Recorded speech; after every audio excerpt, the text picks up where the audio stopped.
Come on, you guys got a little bit more than that. New Jersey, how are you? That's what I'm talking about. You see, a little levity, a little hungover, but you know, whatever, it's cool. So I'm guessing you're all Re-Animator fans, huh? Are you fans of the sequels as well? Yeah. Favorite sequel? Quick, start yelling out. Bride? He's so wonderful. They're coming? They're here. All right, guys, I would like to introduce you to two very, very fun people whom I adore. The always lovely, ageless, beautiful Barbara Crampton.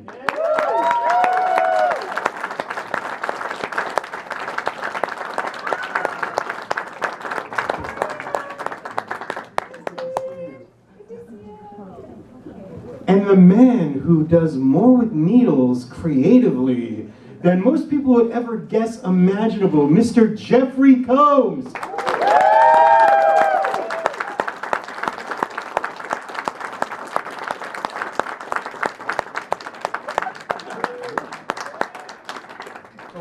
How are you, man? Good, man. What's that to see? Where should I sit? You can sit right next to Barbara. Look out. What up?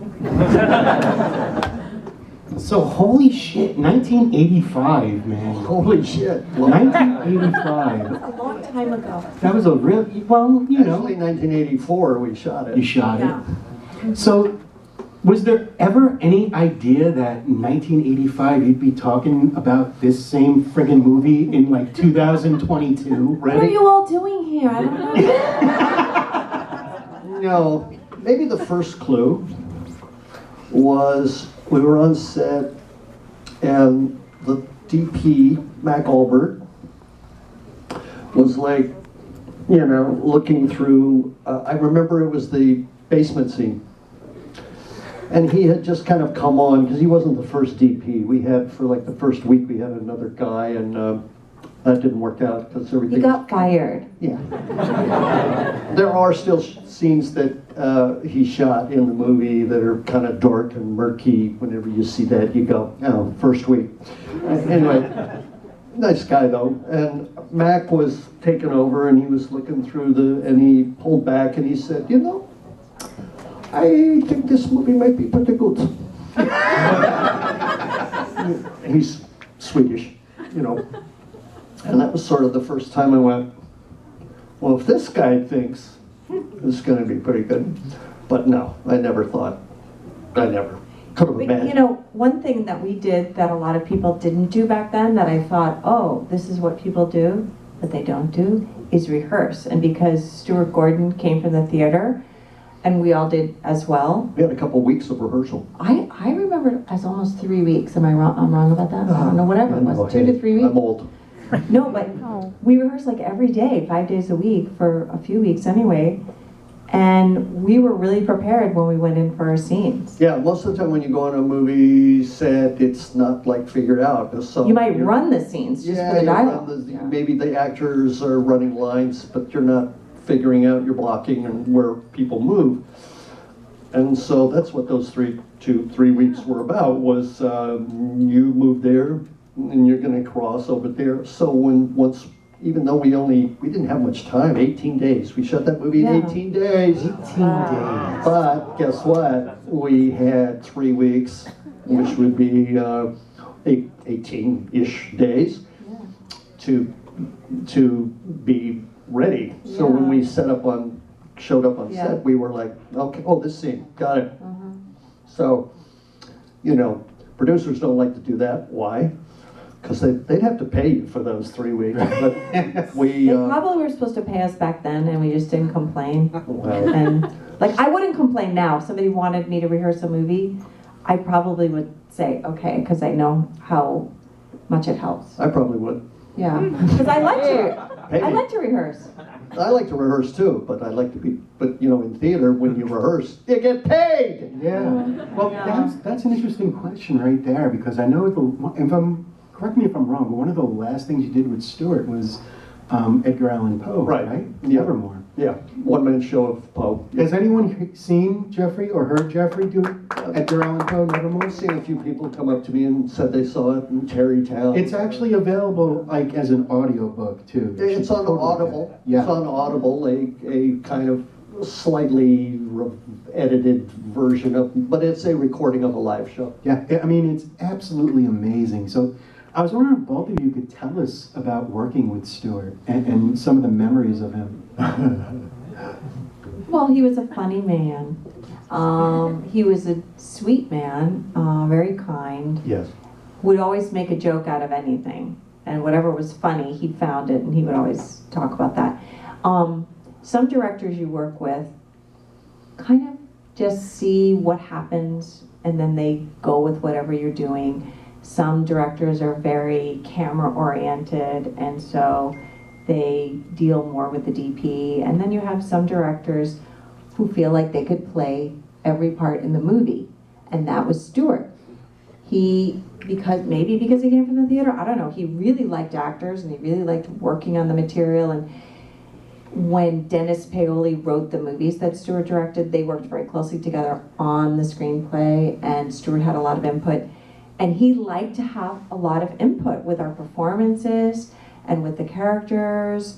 And, I remember working on From Beyond, and in that movie I have to go down the stairs into the basement with a flashlight. And Stuart wanted me to hold the flashlight like this. And I said, well, I'm not a policeman, so I kind of want to hold it like this. I don't think she would hold it like this. And he said, no, I really want you to hold it like this because it's going to look better in the shot. And I said, yeah, but I don't want to hold it like that. I want to hold it like this. And he said, no, I really want you to hold it like that. And sounds like Stuart. so I was like, okay. So anyway, for me, the short story of it is that if you're in a Stuart Gordon film, he's like an auteur, and all his movies have a similar kind of feeling, and they're a bit operatic, they're a bit bigger, they're like you're doing a movie, but you're doing it on a stage in a way, especially I think Re-Animator and From Beyond, they're just bigger than life movies. And so, it was the kind of thing where he'd ask you a question about your character or the scene or whatever, and he'd encourage you to give a robust performance. But so sweet and dear and always so kind and always so good to us. And He was a dear friend of mine. I loved him like a brother, and I miss him a lot. But he could really be aggravating. Before he came to film, he was, he had this aspect. He loved to shock an audience.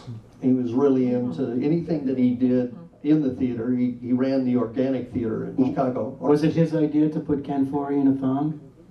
Oh, because that was rather shocking. Yeah.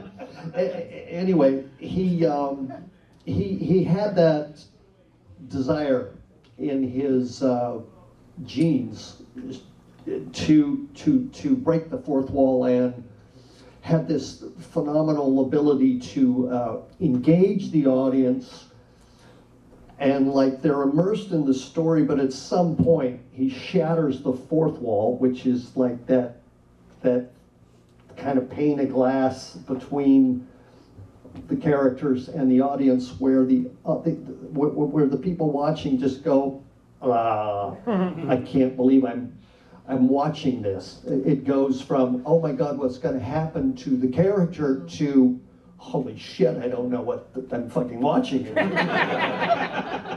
And Stuart lived there, didn't he? He really lived in that moment. And I'm here to tell you, when you film is a passive thing. You watch it in the dark by yourself, and kind of rarely is it a group thing.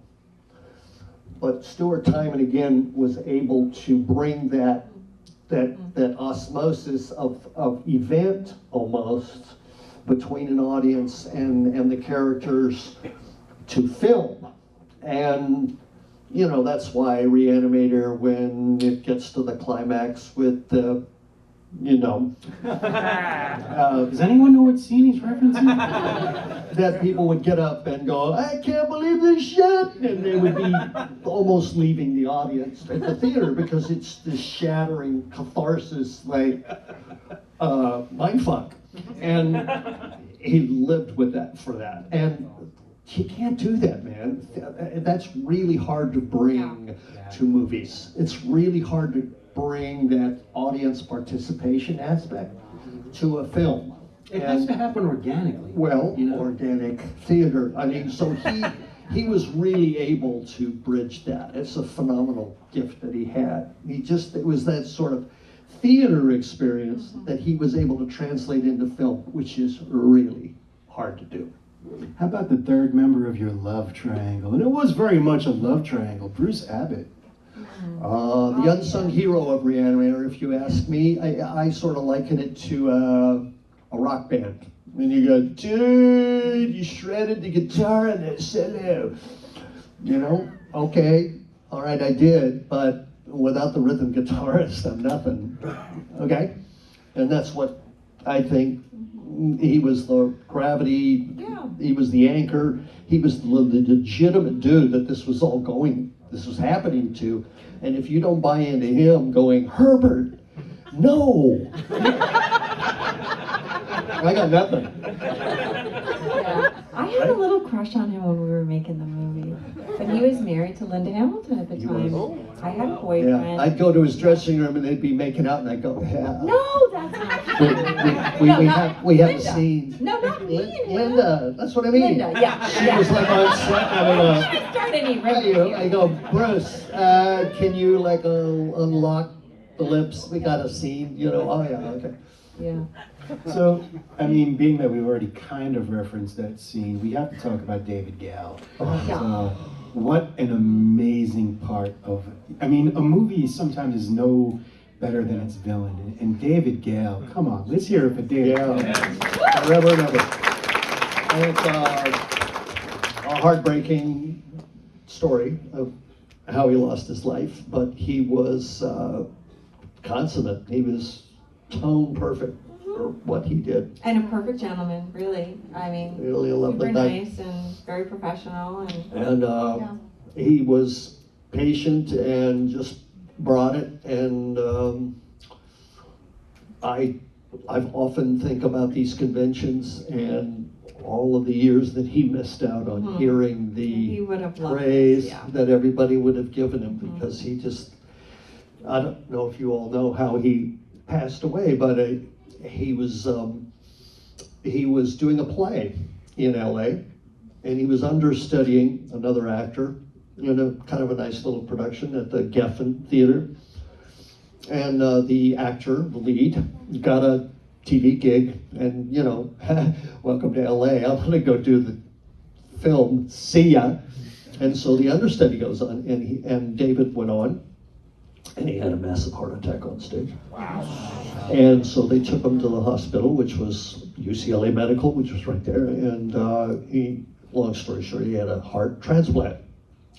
It's like something out of Re-Animator. Re-Animator. Yeah. And everything went fine. And the day he was going to be released from the hospital, they came into his room and he was collapsed dead on the floor. Wow. Rest in peace. Amen. Rest in peace. So it's just a loss. So Barbara, tell us about that. I mean, it's hard to segue after that, but I'm doing Yeah, my I best. know. No, but seriously, folks. You know. Barbara, when you read that scene in the script, what was your overall reaction to it? Because that was something that that was like a real taboo kind of scene. Yeah, Barbara. Yeah, Barbara. I don't know. Everybody asked me that, and I really didn't think much of it. I just thought it was part of the movie, and I thought the script was cool, and you know, it was a really nice part for me, and Here you are. And Here you here are. I am. I mean, I do know that the first girl who had the part, because there was a girl who was cast in the role before me, her mother read the script and said, "Oh, you're not doing this." So they had another casting session, and I was brought in. I wasn't part of the first casting session, but I was part of the second one, and then they brought me in, and maybe I was foolish. I don't know. I just was like, okay, but anybody who knows me knows my daughter's here. I'm not scared of anything. I mean, I'm just not, and it didn't really faze me. So, yeah, and here I am. So you guys love the movie and love that scene, and it's part of horror history, and that scene gets referenced a lot. So Worth it. yeah, And talk about the fourth wall being broken. yeah, that was it. That was like Because everybody's engaged in these characters, they care, and then it gets to that, and they go, holy fuck, I don't believe what I'm seeing here. Well, that's one of the things too. I'm glad you mentioned that, Jeffrey, because Stuart always talked about that. If you are frightened for a character, you have to deeply care about them first. And I think the way that he directed all of his films, you really cared about the characters before what happened to them did. And I think one of Stuart's strongest suits was plot and character. Yeah. And setting it up so you cared for people before the shit hits the fan. And the mistake that a lot of filmmakers make is they don't take the time for empathy to develop so that you're invested in these people's lives before bad things happen to them. Yeah. Instead, they go to the formula and we must have something happen 3 minutes in, otherwise we've lost the audience. Well, that's bullshit. Well, that's a really good point. Excellent. Now, do you feel like movie making in general has changed a lot? In terms of, like, I always felt like in the 80s and the 70s or in the 60s, up until like maybe the mid-90s, when a filmmaker was making a movie, their main focus was to make a good movie. And nowadays there's a lot of like boxes that have to be checked and a lot of audiences that you have to try to reach. I mean, how do you feel about the way filmmaking has changed in general? I think the biggest thing about films that has changed, and I'm an old dirt guy here, but I really do feel that I call it the video gamization of film. That everything is fast, and you don't really have time to kind of absorb everything. It's all about eye candy, whack, and you're not really getting deep in. And therefore, it becomes more of a ride than it does a invested emotional thing. And Barbara, you're killing it lately, man. You're in a new movie every week almost. Yeah, Barbara. Really tired, Steve. Jacob's Wife. Has anyone seen Jacob's Wife? Come on. Yeah. Thank you. I moved into producing a few years ago with Beyond the Gates, and then made Jacob's Wife, and we have a new movie coming out called Glorious with J.K. Simmons and Ryan Quanten. I'm not in that one, but I helped produce that one. And I'm about to shoot one in May with Joe Lynch. If you guys are familiar with him. No. And no, never heard of the guy. Never. Yeah. He made a wrong turn in his career. Wrong turn too. But I'm pumped. Yeah. So yeah, I really enjoy, as Jeffrey's talking about the stories, kind of where we all grew up. I really like stories that have deep character development, and really, the opposite of fear is love, but also empathy, as Jeffrey mentioned. And I really like developing scripts with people and looking for the truth of the characters and talking about the empathy and the human condition and all that kind of good stuff that I feel makes a movie lasting in somebody's memory. So those are the kinds of films I like to make. And you were talking about boxes being checked. It's kind of like this clash between, corporate bean counter kind of, well, it's a formula we must follow, versus the artistic approach of like, not so fast, right? Give me a little space here to like kind of lay the groundwork before we go whack. And they don't trust it because they think they have to dazzle right up front. Right. Yeah, I like it. It has become a very kind of real formulaic, fast-paced thing. And then everything feels and looks the same. Yeah. So let's open it. I know we talked a little bit. I got permission to go over a little bit past 5, so that's why I wanted to get into some stuff. You guys can hang around, right? Yeah! So let's open it up to you, and let's get your questions. Let's start with that gentleman right there. Hi. You mentioned Stuart Gordon. Yeah, we did. Yep. As a Who was that again? Well, as you were speaking about Stuart. I believe together, as the three of you, you've done 3 movies with him? Did we do 3 or 4? Correct me if I'm Did we wrong. do? Oh no, we 3, I guess. Before right? he passed away, I asked Oh, him. but together we've done. Oh, 3. together. As the Yeah. 3 of you, as a Yeah. Yes. Yeah.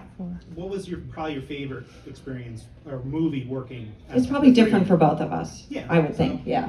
Yours is probably From Beyond. Of course. I mean, I had a good part in that movie. Yeah, I liked my part, and at that time there weren't that many roles being written for women that had that many things to go through in the space of one movie. I mean, I was a psychiatrist, and then I was trying to save his character, and then I became like this femme fatale, sexual woman. You know, the repression was gone, and then I became the heroine who had to save the day, and then I went crazy at the end of the movie. And so there was a lot for me to do in that film, and I appreciated my part a lot. Gave you a big range. Yeah, A place starting and a ending. yeah. Well, for me, Re-Animator and Black Cat. Yeah. Black Yes. Cat. However, I'd have to say, the last time I worked with Stewart was not a movie. It was a play, Nevermore, and it was at his urging. While I was doing Black Cat, he said, I feel like I'm with Poe. You ought to do a one-man show, and I went, fuck off. That's way too much work, Stewart. No, I'm not going to do that. And he was like Yoda, gentle. Well, he was like Zen master. It took 1.5 years for me to go, well, then if I did do it, what would it be? And it was the most unique experience with Stewart. He was so calm and so gentle and supportive and sweet throughout the entire rehearsal and performance, getting this thing up. It was kind of a revelation to me. And it was his final gift. Yeah, you gave such a riveting performance. Having seen it in LA, I left the Playhouse after, and I was like, I legitimately felt like I just spent some time with Edgar Allan Poe. And if you ever go to Audible, which I highly recommend, and download, it is one of the most amazing, brilliant performances of Poe's work I've ever seen. Well, thank you for that. It is 90-ish% Poe. Everything I say was a quote, a letter, a critique, a poem, a story, something that Poe wrote. What was your favorite thing to do? My favorite part of the play was the bells. The bells. Now, the bells, is a famous poem of Poe's. And I don't recite the whole thing because it's really long, but it crescendos, And I was so intimidated by doing this. I said, man, how am I going to learn all this? And Stewart said, listen, just learn a poem a week. Or if it's a long poem, learn a poem every 2 weeks. And what do you know? After a while, it's like, oh, I got like 4 or 5 of the poems. This is good, So the bells, I was sort of stuck on. What do I do with this? And Stewart just said to me, it's a rhythm thing. And I went, a rhythm thing? Okay, a rhythm thing. I don't know. And then it occurred to me, well, what about a fast rhythm?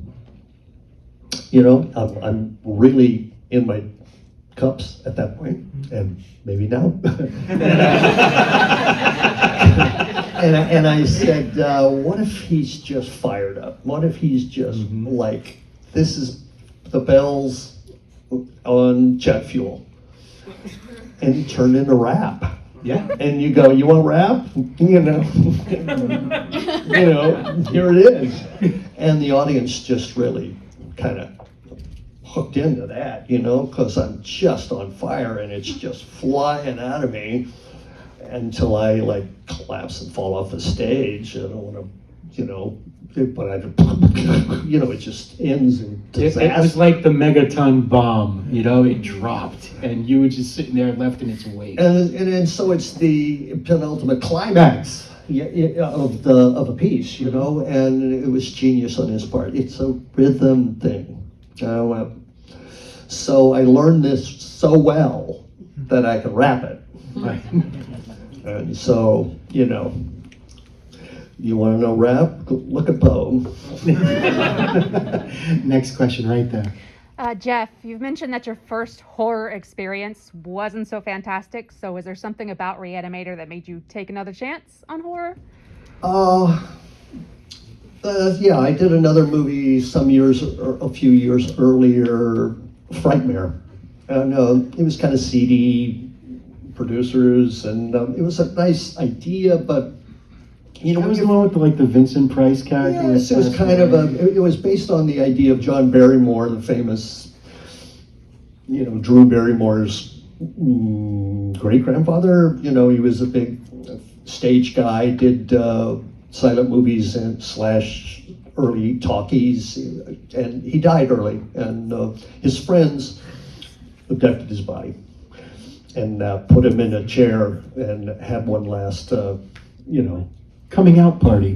feast with him, you know, a party with him, you know what I mean, kind of macabre, but also kind of, so that's sort of what that movie was sort of based on, that sort of idea. Fans who abduct a horror icon's body from a mausoleum and bring them back to their, As we do. as, you know, it's a common thing. And so anyway, but it was pretty seedy. When Re-Animator came along, I hadn't really done very much film. Had you? Not very much? TV? Some? Did a little TV and Exactly. one movie, I think. Yeah. So to me, it was like, well, look, this is kind of a good character. Editing enhanced it quite a bit, actually, because the original story was not so much, it was more about the lovers, actually. Mm-hmm. And I just thought this would give me a good chance to be on set for a longer period of time, and I can learn this world, you know, the technical stuff of it, and coverage, and Yeah, we didn't know a lot of that stuff. so we were seeing it. I was seeing it as an opportunity to just kind of learn, and I do remember. No one's going to see this. I really thought, you know, what do I have to lose? No one's going to see this. Oops. Hello. But what do I know? Right there. I really enjoy the movie Castle Freak. When that movie came out, it seemed like it was a bigger production for Full Moon, and I think it had it was unrated and had a small theatrical release. What are your memories of that time when that came out? Yeah, Castle Freak. Well, we went to Italy. We had made From Beyond in Italy. We went back to Italy to make Castle Freak, and Charlie Band, who owned Empire, which later became Full Moon Features, owned this castle in this little town called Giove, which was halfway between Rome and Florence. And he had bought the castle for $500,000 or something many years before, and it was a vacation place. And then he realized, oh, I could make movies here. So he started making movies, and a few movies were shot there. Wasn't The Pit and the Pendulum also shot Pit and there? the Pendulum and Yeah. Meridian also was shot there. Another Yeah. one called Meridian. Yeah. And I think we might have been the third one to shoot that. Who knows anymore? And we lived at the castle and worked at the castle, and it was right around the time of the OJ escapade. The trial hadn't started, but it was I the think we Bronco. were in Italy when it was like going on. And It was so, and the town was really small. There was one bar and a few homes and the castle.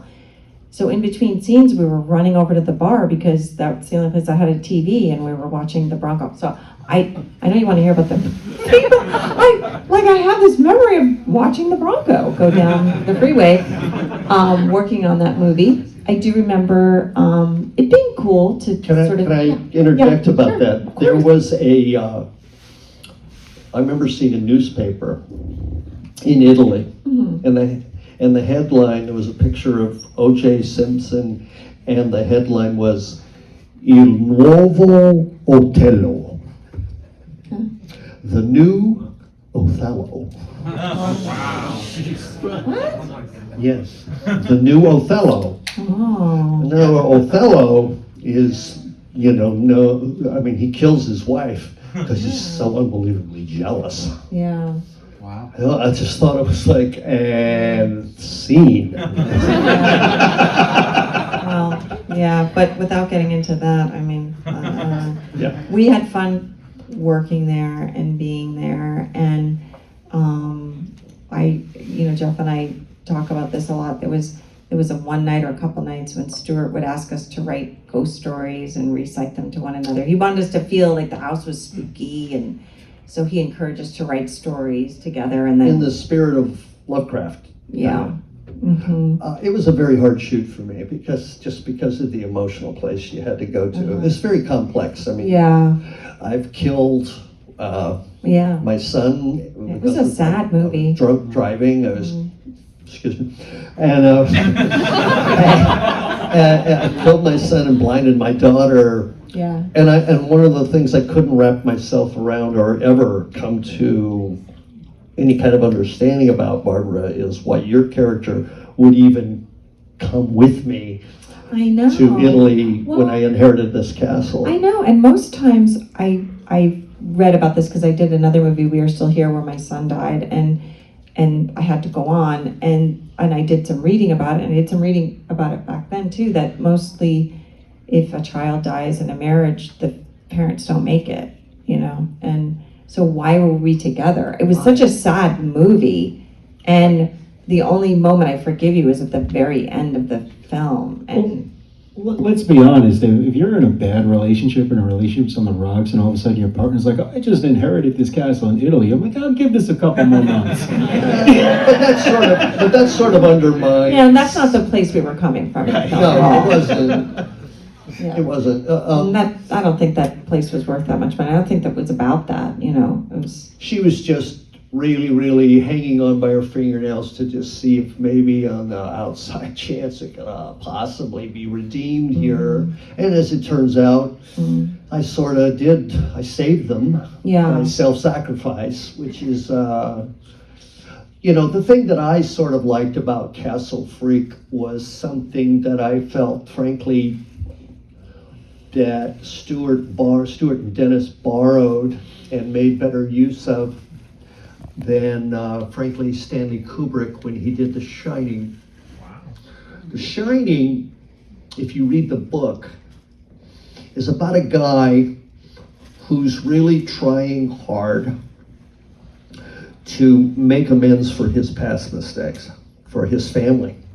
He's genuinely trying not to drink because it's the destructive force, and going to this place, the Overlook Hotel or whatever, is a way to restart this whole thing. Unfortunately, Kubrick, I'm sorry, but Nicholson's nuts from the get-go. He doesn't, I don't worry about it. He's just already, he's not trying, okay? He's not humble and trying. No, not really. And Stuart sort of understood that, and I am trying. I have shame, I have utter shame. I'm trying so hard to make it something right again. It's tragic. And so I just sort of thought we got that very right. Yes. Right there in the front. Jeffrey, I grew up watching a lot of Star Trek. I rewatched DS9 probably at least a couple times a year. Where did the inspiration for Weyoun come from? Like megalomaniac, man of faith. At the same time, there's a bit of childlike wonder in it too. Wow, we're switching gears here. Your drink's still in front of you. Yeah. When when an actor gets a new role, I sort of liken it. I'm sure Barbara will. That we're test pilots. A script is a plane. A character is like, well, let's fly. And when I got Weyoun, I didn't have a whole lot of information. I got a lot at 4:30 in the morning when they started putting makeup on, and in my wardrobe, it was like, oh, I better make some quick choices. But what you're just flying by the seat of your pants there. But what I sort of learned is the these particular species, the Vorta, were genetically altered a long time before my iteration came along. They're sort of victims of a greater force that has altered them from their natural, normal selves into something obedient and molded. Right. And so that sort of took, these sort of I'm bad aspect away, because they can't help it. This is just the way they're like almost genetically programmed. So I'm not really a victim. I'm not really evil. I am a victim of some other evil that has me and every other Vorta they have corrupted. And so you can never play a villain. You just can't. Well, the best villains think that they're right. Well, you find you have just a different agenda. That's all. You're not bad. You just Special. you just have another way of seeing things. Exactly. So we're going to do 2 more questions. I want somebody from the back. We've kind of covered a lot over here. How about you? And we might come to you just because you're wearing a chef's hat, and I think that's fucking cool. That's one of my characters from Freddy's Nightmare. I did one episode, and that's just brilliant that he's like that obscure. They're going to be the bonus question. All right, you right there. So your character of Lawrence in Would You Rather, very methodical, very calculating sociopath. I was just wondering what it was like stepping into the shoes of a character like that. Would You Rather? Yeah, kind of a sick movie. I'd like to point out to you. Here. Thank you. Would You Rather is a fascinating phenomenon because people come out with, oh man, that movie. You don't see anything. It's all suspense and reaction shots. It's not gory at all. It's not graphic. I mean, there's a couple of little things, but it's not like, oh, let's get a close-up of the gore kind of thing. And yet people are shaken by it. And I sort of see that movie as sort of a parable of the 99% versus the 0.001%. Mm-hmm. The ultra-rich who look at everyone else as just their playthings, and they have no empathy. They just don't see it. They don't care. It's just for their amusement. They have no heart. These people are desperate. They're there because they have no other choice. This is their lottery ticket that they might win, and it's heartbreaking. Some of them deserve to win, and some of them are assholes that are gamblers and they don't deserve to win, but it's just this cross section of desperate people though. And then somebody who has all the power and can toy with them, almost like a mouse in a box, and they're just poking at it. It's just an awful notion. And so my job was to just play someone who just could not even see that they were truly awful, and that it was generational. It's generational. I learned it from my father, who was some rich asshole that had inherited from some grandfather who was a rich fucking ruthless asshole. Who was it's generational. So I've been born and bred to be this despicable thing. So in a way, that's the way I sort of see that movie, is when you've lost all sense of caring about other human beings, you do awful things. And yet at the same time, if you win, you win, and we give you the money. So we kept our word, didn't we? Mm-hmm. And that even makes it worse. I want somebody from back there. You, right there. No, you. Totally you. Absolutely you. This is for Barbara. Can we talk a bit about the genesis of Jacob's Wife? Because it was a fantastic movie. Thank you. And you mentioned earlier that you were also a producer on it, and you worked on the script. So kind of what Yeah. drew you to it? You know? Larry Fessenden. Larry Fessenden. Yeah, it won a screenplay contest in Los Angeles at a film festival called Shriek Fest, and the writer and the coordinator of the film festival conspired to get the script to me because they thought it would be a good role for me. And at the time, people kind of knew that I had started producing. So I read it and I thought, oh, I really love this character and I really like what this movie is saying, and can I do this? This seems like a big undertaking. Little did I know it would take me 3 years and about 5 different drafts with 3 or 4 different screenwriters, in addition to Mark Steensland, who already wrote a great script, to get it in the shape that it needed to be so that I could find a production company that wanted to do it with me. And then we could take it to a distributor to try to get a pre-sale on it.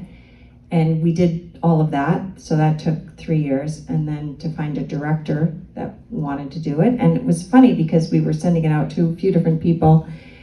And then Travis Stevens, who was a producer on We Are Still Here, had just had his first directorial debut come out, The Girl on the Third Floor. And Travis and I were good friends. And I said, oh, I'm trying to find a director for this movie, and I don't know, do you want to look at it? And he said, yeah, I do. So he read it, and he said, I don't want you to talk to anybody else. I love this movie. I just made a movie about toxic masculinity, and this movie is more of a feminist movie, and I think this would kind of go hand in hand with the movie I just made. So please don't talk to anybody else. I want to do this movie with you. So right when we had Travis, it was actually easy to put all the other pieces together, and then Travis did a pass on it, and just a writing pass on it, director's pass, and we cast Larry Fessenden, as you mentioned, because it was important to me, a couple of things, that I wanted to work with an actor that I knew well, and who had been in a long-term marriage, and who I felt really comfortable with. And Larry and I had worked on a couple of movies together, and we'd also done, he has a series, it's like an audio kind of reading series called Tales from Beyond the Pale. I don't know if anybody's ever heard those. And so, I don't know, we just felt like Larry was the right guy for this. And also in developing the story, it's a vampire movie. I always wanted to play a classic character, and the movies has the backdrop of a vampire. So I got to do that.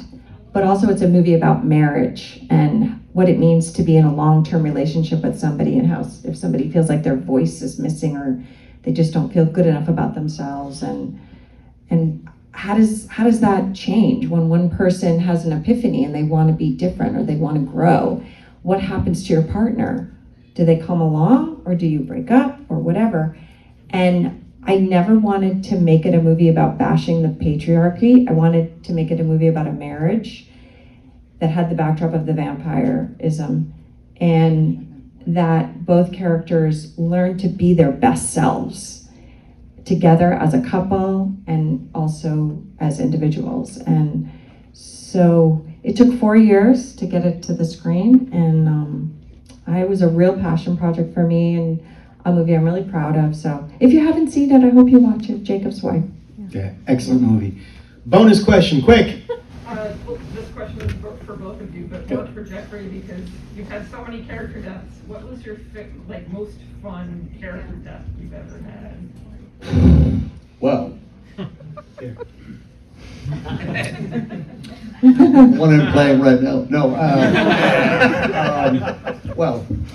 First thing that came to my mind is Herbert West ain't bad. Pretty juicy. Pretty juicy. Black Cat, my Star Trek world is pretty close to my heart, just because of the variety that I got to play there, the versatility. When you're from the theater, you're told early on you're going to survive if you're versatile.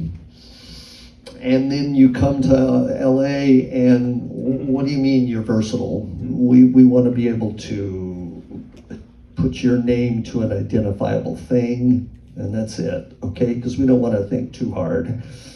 And so a lot of the time, the first thing that you're successful for is the thing you're thought of. Like casting directors, producers, directors. Oh, he's the guy who plays the mad scientist, huh? Well, this character isn't a mad scientist. You know, it's so infuriating to me. So the variety is a blessing to me, because it's really like fighting windmills to sort of stake your claim and say, no, don't, do not categorize me, please don't, because that's just not what I'm in this for. Barbara? Oh, well, I actually did a movie recently called Superhost, and I got a knife through my cheek and it came out the other side. And the guy who directed the movie is named Brandon Christensen, and he did a movie called Z and also Stillborn. And I think he's very talented, and I think you'll be seeing a lot more of him. And he did all the VFX himself in the film. So when we were on set, he was positioning the knife that goes through my face. And I mean, I really, as much as I like the characters, and we've been talking about that, about empathy and characters and meaning, I also like the blood and gut stuff, and it's fun. And so he just designed this way of putting, of taking a plate of my face with this sort of knife held there. And then he magically did it himself in VFX. He taught himself how to do it for all the different movies he's worked on. And it looks so good. And I really like my death in that movie, so I'll say Superhost. Well, you know, as somebody who grew up watching Re-Animator and From Beyond and Castle Freak and just the myriad of movies you two fine folks are in, you know, I'm a horror fan who got really lucky, because whenever one time I'm like, you know, maybe you're not gonna make money doing this, you might want to look at your other passions, and I'm like, fuck no, this is who I am. And that's who all of you guys are. So from all of us, thank you, man. Thank you for the memory. We wouldn't be here without you. And let's hear it for you guys. All right, give yourself around. Ladies and gentlemen, Jeffrey Combs, Barbara Crampton, Re-Animator. I hope you had a good time. Thank you for staying. Come on, get a little louder than that. Thank you, guys. And I finished my drink. Sure. Thank you all.